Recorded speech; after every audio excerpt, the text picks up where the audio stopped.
नाही, पण ते सातत्यानं म्हणतात, तुम्ही जे सातत्यानं म्हणतात ते मातोश्री बिळात घुसून बसला होता, त्यांना जो दुर्धर आजार झाला होता त्या काळातला, ते अनेक काळ बेड रिडन होते, मसल्स लूज झालेली होती, अशा परिस्थितीत माणूस उठूही शकत नव्हता.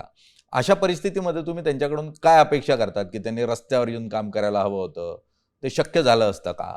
हा जो एक आरोप केला जातो त्याला अशा स्वरूपात उत्तर दिलं नाही, बघा, जातं. कोणाच्याही आजारी असतील तर त्यांनी उतरलं पाहिजे अशी अजिबात अपेक्षा नाही.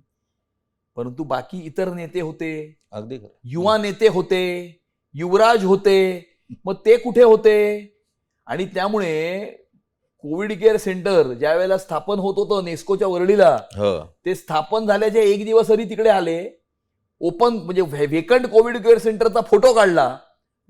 सेंटर चालू झाल्यावर एकदाही आले नाहीत. आणि त्यामुळे हे जे घरात बसून होते ना, आम्ही त्यांच्याबद्दल बोलतोय. अगदी खरं आहे. मुळात शिवसेनेला रस्त्यावर उतरावं लागेल. मुळात शिवसेनेची ओळखच रस्त्यावरची आहे. आणि रस्त्यावर जर तुमचं काम उरलं नाही तर तुमची ओळखही उरणार नाही. मग रस्त्यावरची जी सत्ता मिळवायची आहे तीही तुम्हाला मिळवता येणार नाही. आणि त्यामुळे फक्त टीव्हीवरून बोलून होणार नाही, हे निश्चित आहे.